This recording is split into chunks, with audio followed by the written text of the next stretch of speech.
Hello friends, kind of a catch-up video here. One of the local stores, Mighty Comics, was having a moving sale before he changed locations, and it was just about 50% off on just about everything, or 50% off on just about everything, that is. And I'll give you a heads up, nothing too crazy in here, no big keys or anything, but some decent stuff. So the way it's going to go is there's magazines here, back issues that are Marvel and DC, and then these are Dark Horse and Image. These are Avatar and Boundless. Some quarter bins that he had set up. These here are all comic sets, half off on those. Trade paperbacks, this little section, and books, graphic novels, hardcovers here. Alright, let's go. So first up, the magazines, just about $1 each on each of these plus tax, so pretty good. Here's Love and Rockets, number 16. A bunch of Punisher magazines. I've been looking for these for a while, so it was pretty cheap to get these. Here's Punisher magazine number 3, number 4. These reprint the Punisher issues in black and white, and they're pretty cool that way. Nice representations or copies of them. Here's my Punisher magazine number 6, number 7, number 8, number 9, number 10. Some of these extra copies that'll be going in the for sale bin. Number 11, number 12, number 13, number 14, number 15, and 16. Okay, Marvel back issues. Bill and Ted's Bogus Journey number 1.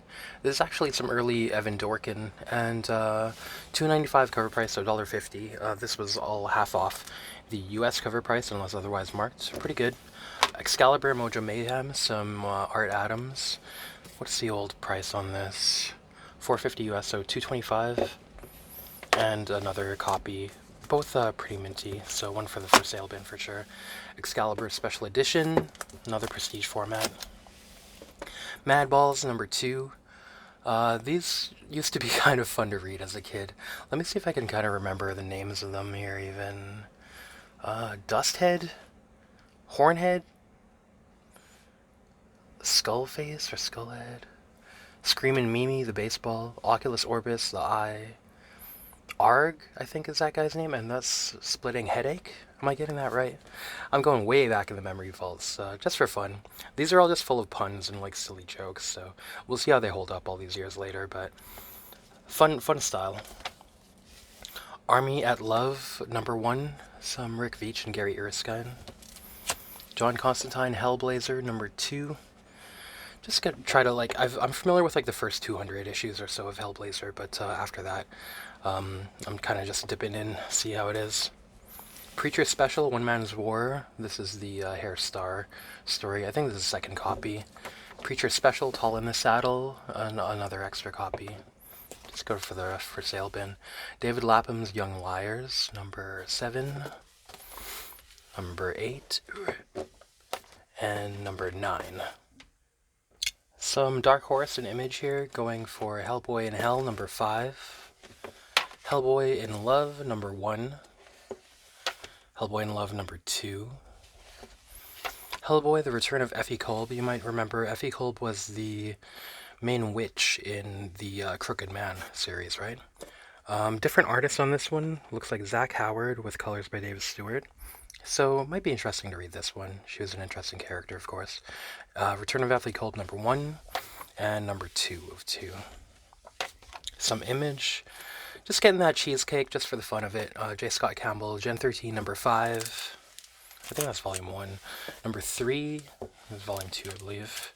Number 9. Number 18. Super Patriot, number 2. I'm a fan of this series. Just flip through here. I kind of like this Dave Johnson style. This is a perennial favorite, one that I'll keep in the collection. So second copies of this set, I believe. That's Super Patriot number 2 and Super Patriot number 3. Oh, from IDW, Zombie War by Kevin Eastman, along with, let's see, who is on here?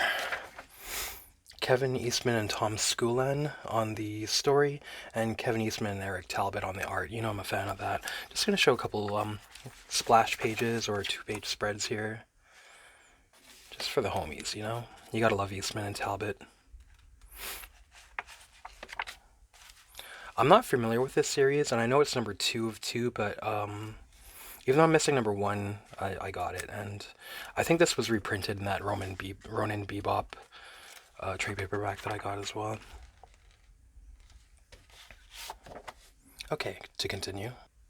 Okay, Avatar and Boundless Press.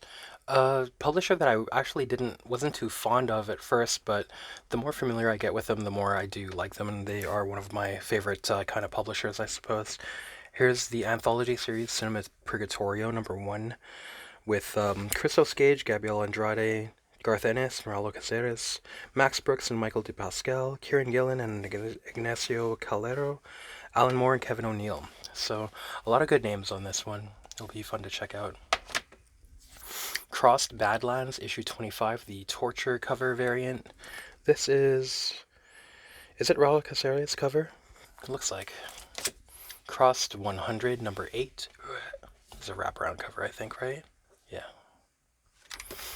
Crossed 100 Mimic. You know Crossed 100 is one of my favorites. Crossed 100 Mimic, number 100.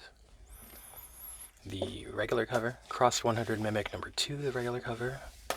Crossed 100 Mimic, number 4, the History X wrap cover by Raul Caceres, I think. Crossed 100 Mimic, number 5, Ms. Mayhem cover. Crossed 100, number 6, I think this is the final issue, the regular cover. Max Brooks' Extinction Parade War, the Raul Caceres wraparound cover. Max Brooks' Extinction Parade War, number 2, the Raul Caceres wraparound cover. This is a series that I actually enjoy very much. Kieran Gillen and Omar Francia, Mercury Heat. This is number 1, the Excessive Force cover. Number 2, Excessive Force cover. Let me just try to improve the lighting here. That's number 2. Number 3, Excessive Force. Number 4, Excessive Force. Number 5, the same. Number 6, I think that's all of volume 1, maybe. Or maybe volume 1 actually ends at number 7, I'm not sure. Alan Moore and Jason Burrows' Providence, number 2. This is Alan Moore working in the kind of Cthulhu mythos for Avatar quite a bit. That's number 2. And Alan Moore and Jason Burrows' Providence, number 3. Garth Ennis and Mike Wolf are Stitched, number 1, wraparound cover. This was kind of alright when I read it. It's probably not a keeper for me, though, Stitched. Belladonna, Fire and Fury, number 3. You've heard me talk about this. A fun, like, rated R or NC-17 female barbarian comic. Helena Scythe, number 1, by Pat Shand and Gabriel Andrade. This also a pretty fun, like, demon kind of chick. This is getting into the Boundless Press, which is kind of like Avatar, but more nudity and more sex. Lookers, number 0, by Mike Costa, Renato Camillo, and Ron Adrian. I think I like Mike Costa's art pretty often. The Ravening by Jai Nitz and Jack Jadson.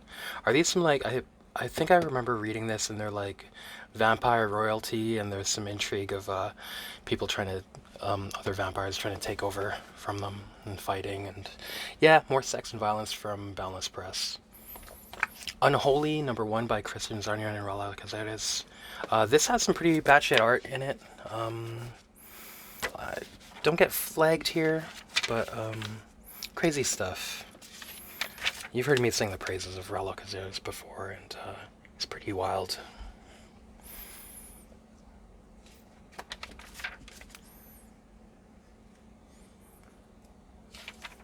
Oh, okay, that's enough.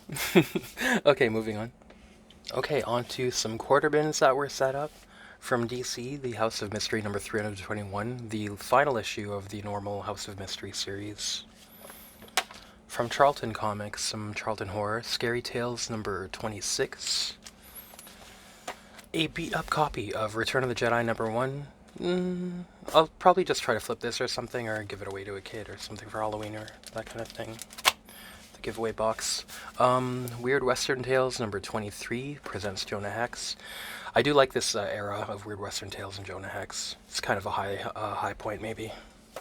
Weird Western Tales presents Jonah Hex number 24. Weird Western Tales featuring Jonah Hex number 36.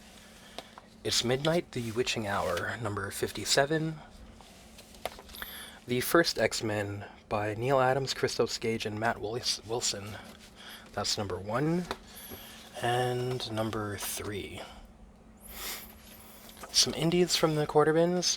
Just taking chances on these. Don't really know what they are. Children of the Grave, number 2, by Tom Waltz and Casey Maloney. Tom Waltz, I believe, the co-writer with Kevin Eastman and Peter Laird, maybe even, on a lot of TMNT, say the City at War series and Last Ronin. So we'll see what this is. Hexware from Image. Is this a Mirka Andolfo variant? But it just looks like some kind of like cyberpunk witch stuff. Might be fun. Oh, this is Mirka Andolfo, isn't it? This one. That's just a variant. And here's another variant of Hexware number 1 with Spawn and Violator on the cover. Joe Fixit by Peter David, somebody Sinar, Kniff, and Mila. I do like the character of the Hulk, Joe Fixit, so take a chance on this number 1 and number 2. Planet Hulk Worldbreaker number 3. Just want to check some of this stuff out. Black Crown was the publisher of Lodger, which I loved, but these are completely different creators, and it's a series just called Punk's Not Dead. So for a quarter, I figured, see what this is. It's number 4, Punk's Not Dead number 5, number 6. Another one that I was like just taking a chance on, Rockstars number 1. Interesting style, could go either way, it could be good or bad. Seduction of the Innocent, number 2. This, of course, was the name of the book by, was it Frederick Wortham? That was, kind of got, a lot of the comic industry kind of destroyed or changed the trajectory, maybe, of comics as a whole, by making it, appearing before Congress and, making it seem that comics were a fire to ignite or stoke juvenile delinquency in the 50s and kind of destroyed like AC Comics and stuff like that. But I think Seduction of the Innocent is a title that is used kind of in jest now as for crime comics, but I don't know what this is. A lot of the time before, they were collections of old crime stories when they were from, was it Eclipse or Pacific? But this is from Dynamite. That's number 2. Seduction of the Innocent, number 3. Number 4. Shadow Glass by Ali Fell, number 1. Just taking a chance. Just looks like possibly it's good fantasy or something. Shadow Glass, number 3. Another interesting style here. Sun Bakery, a comic book anthology. And old Ninja Comics on the recommendation of Jim Rugg of Cartoonist Kayfabe several times. Whisper number 2. Okay, and on to the comic sets. This is some pretty good bang for your buck here a lot of the time. The set of Angela from Image. It's Angela number 1 to number 3. Another favorite series, this one by Evan Dorkin and Jill Thompson. I've talked about this several times. Do recommend this series a lot if you get the chance. Beasts of Burden. This is the Presence of Others series, books 1 and 2, so a complete set of that. Beasts of Burden Occupied Territory, numbers 1 to 4. Some Neil Adams Dead Man. Back in the day, what was it called? Diversity in Comics? What was it called before? Comics, now it's called Comics Matter with your boy Zach. But when he was reviewing these Neil Adams Dead Man comics as they were coming out, those were pretty fun. So was always looking for these. This is Neil Adams Dead Man, number 1 to number 6.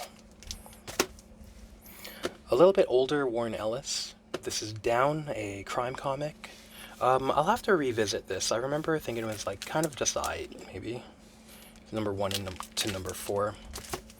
Okay, this is kind of a weird one. He told me he actually had to order these from overseas and they weren't like printed here in North America. Maybe more of a UK thing. Garth Ennis and Henry Flint, Hawk the Slayer. So as far as I know in here, Hawk the Slayer is kind of a say you know movies like Dragon Slayer or Legend or Excalibur, you know, sword and sorcery, knights and medieval kind of stuff or fantasy movies. This is one that was kind of a UK thing, and it's beloved, I think, as equally people say it's good and horrible or silly or campy, or maybe not campy, but that it's kind of low budget and maybe can be seen as either very good or cheesy. And from what I hear, it was something that was on, like say UK Sunday afternoon television. You'd catch it as a movie, and it made an impression on a lot of people growing up. Maybe a generation or two ahead of me, but here's Garth Ennis doing this Hawk the Slayer, and is this a... I don't know if this is like contemporary to the tale or an adaptation, slightly taking liberties, or if it's like a what's it called, a sequel. But maybe I should watch the movie first. I think it's actually on YouTube, uploaded in its entirety. But this art does look cool, and if it's a labor of love, maybe Garth Ennis did a good job on it and stuff too. He's one of my favorite writers, but yeah, it kind of depends on if he's like taking it seriously or not, maybe. But this is Hawk the Slayer number 1 to 5. I guess it's a complete set, so looking forward to this. The art does look pretty sick inside. Okay, some Warren Ellis, James Bond, 007. This is James Bond Eidolon, issues 7 to 12. So volume 2 of the Warren Ellis James Bond story arc, Eidolon there. I have the trade paperback of this already, but I thought why not get it in minty single issues since it is so nice. I haven't read it yet, but it looks like it's nice. This is Guillaume March's Carmen, number 1 to 5 or 6, something like that. But I took it out of the bag just to show the covers while we go through it. It's number 1, number 2, because the art is very nice. Guillaume March is pretty sick. Number 3, number 4, number 5. Okay, I'm not sure how this one will go. This is from the pages of Jennifer Blood, which, from the few I've read, are just like whatever. But this is a set of Ninjets, number 1 to 6. So we'll see how that is. Okay, from the Brandon Graham reimagining of Rob Liefeld's property Prophet. This is Prophet Earth War, issue is 1. You know what? Let's just show these covers. I think there's like different artists on each one, but that's Earth War number 1, number 2, number 3. Kind of like Mobius influence, I think, a lot on this is what I was told back in the day too. Number 4, number 5. Okay, this is kind of weird too. This is 1996 to 1997. Sabretooth and Mystique. Some characters that I kind of like. Well, I like Mystique more. Sabretooth is always a jerk, right? But I kind of like the art. It looked like that Super Patriot era of Dave Johnston to me. But this is actually Ariel Olivetti. But it's him doing more like line work, as he's more known now for doing a painterly style painting. But this art does look pretty cool to me. So just thought I'd check out a set of this. I'd like to check out some Mystique if she's done well, actually. She's a cool character. So that's number 1, number 2, number 3, and number 4. Again, kind of looking pretty good. It looks so much like Dave Johnston to me. He must have been influencing his art at this time. Okay, here's a set of Stitched. I did read this, but I was like, yeah, I want to see where it goes, but not enough to like buy them. Stitched number 1 to number 3 here. I like Nightcrawler, so I was like, I'll check out whatever this is. He looks a little menacing and evil in this, though. Way of X, number 1 to number 5. I've heard good things about this. Um, I'm not huge on like Scott Snyder. I don't. It doesn't really like click with me very much. It seems Scott Snyder's stuff, but eh, I'll give it a shot. And you know, if I end up not wanting to keep it, I'm sure this will be easy to find a home for. We have Demons number 1, 2, 3. This was interesting to me because it's Bruce Jones writing Wolverine Exile. And this is Exile number 1 to 5. But I gotta say, man, okay, spoiler. Flip forward about a minute or so if you want to avoid spoilers. What I didn't like about this is like the whole message of it is like for Wolverine to control himself and like not be violent is like that's the whole like message and so there wasn't even like much violence or action in it, and I don't know if it's unhealthy for comics to be like kind of a power or violence fantasy, right? Of course, but a lot of people say maybe we want a hero to look up to that is able to like be more aggressive. Like say in normal life, you're maybe people are like, oh, I wish I'd stuck up for myself or that other person, or like I wish I'd punched that guy in the mouth or something, like that kind of thing.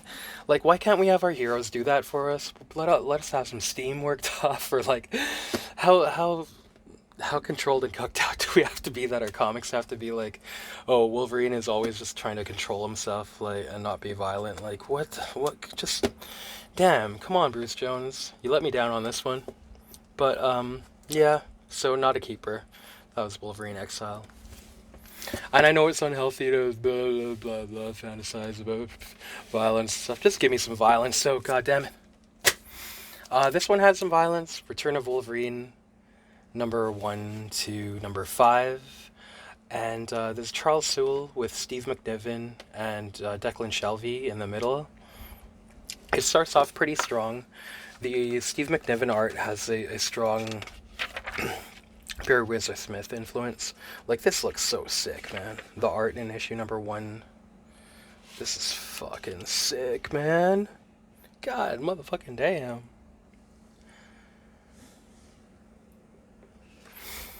So it's kind of like I'm on the fence on if I want to keep this one or not. Because the art on issue number 1 is so sick. But I remember reading this like a couple years ago when I did buy this. This is a catch-up video, like I said. Stuff's been on the back burner for a while. But I remember kind of feeling overall meh about this. Like, it starts off with the art and this is so strong. But yeah, maybe I'll reread this, because damn, the art in the first issue is sick. Like I said, though, it could have more action. I think this is about as much action as you get. You get a bit later, but it's still, like, it's too tame for me for a Wolverine comic. It would be good. I wonder if people have written, like, Wolverine kind of fanfic or whatever out there, or fan comics where you actually get, like, him being savage and beastly and stuff, man. That's what you want. I don't know. I haven't been able to find stuff as good as that old Hama and Silvestri run yet. But some of that other, is it Ruka and Cullen Bunn and like that series seemed pretty good from what I've seen anyway. Anyway, on a tangent. Here's issue number 5 of that. Let's show off a little bit more of Steve McNiven because we're moving very fast. We're actually about 2/3 of the way done here, so moving pretty quick on this one. See, even this has Steve McNiven, but a lot of standing around talking. Talking. A little bit of action here. Okay, there's a little bit of action. We're halfway through. We're at the staple now. Halfway through the comic, and not much has happened. Just talking. Okay, here we go. A bit more. Yeah, I don't know. I'll revisit this, and I'm sure a lot of you have read this, so I'd be interested to hear your thoughts on this one, if you ended up keeping this one or just trading it away in the end. Okay, and lastly, out of those comic sets, more Wolverine, because I still got the itch. I want to find some good Wolverine, man. So these are all various like anthologies. Wolverine Black, White, and Blood, numbers 1 to 4. We'll see how that goes. This is a cool cover though. Okay, trade paperbacks from Avatar Press, Warren Ellis and Juan Jose Rip, Black Summer. I remember reading this and it was alright, but it doesn't make that much of an impression that I actually remember very much of it, but we'll see. Maybe we'll keep it. This one has really nice art. The writing by John Arcudi is pretty good too. Dale Eaglesham, the artist on this, the main artist. Um, this is kind of like a crime noir. This is The Creep. And it's mostly, even though it's crime and noir, it's mostly kind of like melancholy. I guess that can be kind of a theme in noir, like right as the detective's kind of like a lonely person in a world, a cold world, stuff like that. But that's kind of the overall vibe, and a lot of the stories kind of like emphasizing that. Early on, it is more of like a crime thing, but there are those kind of character studies or character stories also, just talking about just being lonely. Pretty sad, but I mean, it is pretty good too. Um, let's see, I have some stuff just marked off here a little bit. I feel like he looks familiar. Like, yeah, the artwork is awesome, pretty sick and throughout this whole thing. Um, I want to say like you see here, he kind of looks like James Coburn, right? So maybe an amalgamation of different folks. Here he looks like that dude from that old Dick Tracy movie, or not old. It's from like 1990 or something. Anyhow, yeah, I'm not sure if I'm gonna keep this. I guess I'll reread it to see. I remember like I went into it thinking it would be something else, like more of an emphasis on crime and mystery, but yeah. So not sure. Um, this one should have been good. Joshua Dysart and Pop Mon, who are both, and RT Bear are inking. Those are all pretty good names, but it didn't really do much for me. Kind of a maybe formulaic or paint by numbers demon story. This chick is a daughter of a Yakuza boss, and I think she gets to have the power of the demon too, but kind of like boring or like just pieced together maybe overall. Maybe it would be okay if I was like a kid and like about 10 years old or something, that kind of thing, but as an adult not too entertaining or interesting. But yeah, those names all capable people, but it didn't really come together for me on this one. So that'll be a flip. I like this though, usually. Lady Rawhide and Lady Zorro. These are names though that I'm not familiar with. Shannon Eric Denton and Ray Villegas. I like when it's Don McGregor, right? Usually writing that kind of Western stuff for Dynamite, or it was Tops actually originally.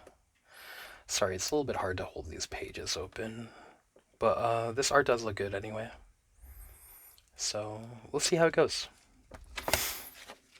This is a classic. I don't know. This might be a second copy. I know I want a second copy for the for sale bands because that's a classic. Preacher Ancient History with Garth Ennis, Steve Pugh, Carlos Esguerra, and Richard Case. This has the Saint of Killers miniseries, as well as which one is it? Oh, the Story of You Know Who, the Arseface Origin, and is it Just Some Good Old Boys? The story of like, or a story starring TC and Jody. They're the protagonists of this, actually. They're kind of like heroes, as if it's kind of like an 80s movie. Pretty funny. A classic. Punisher Soviet by Garth Ennis, and this wouldn't be Jason Burrows, is it? But,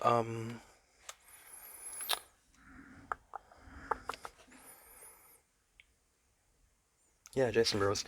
But, like many Punisher stories by Garth Ennis, I thought it was just kind of like fun to read once and not something I'll probably ever like revisit or need to read again or anything. Like good, fun, pulpy serial, but like not great, maybe.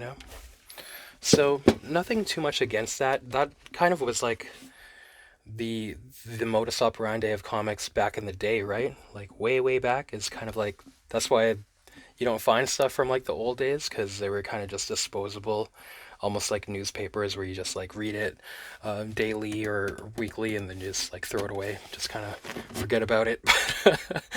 Yeah, so I'll be flipping this one. X Force and Spider Man Sabotage.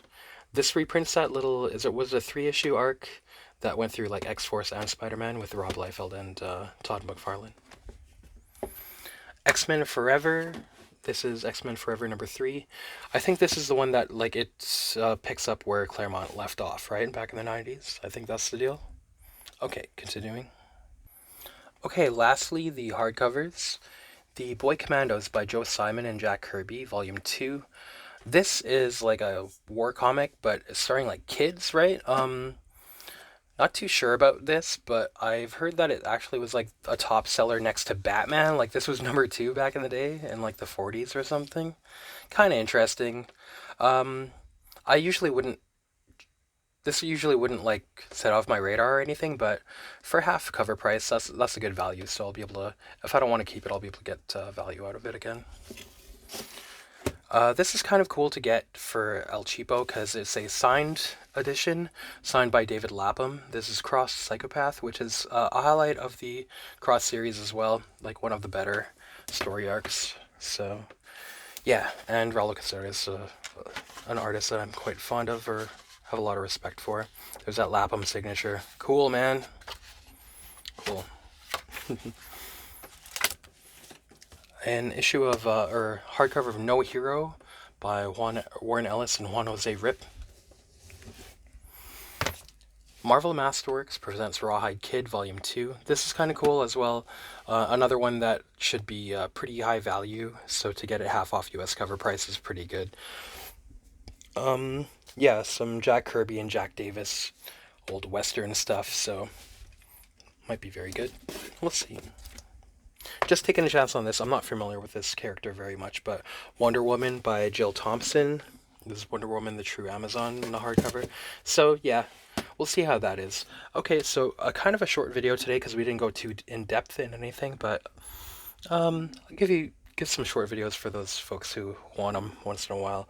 So thanks for watching, guys, and we'll be back. We'll probably be more in depth next time because if it's stuff where the art and the writing is like super notable, then I like to go like really into it. But yeah, thanks for watching, guys, and take care out there. Hope you find cool stuff. Take care.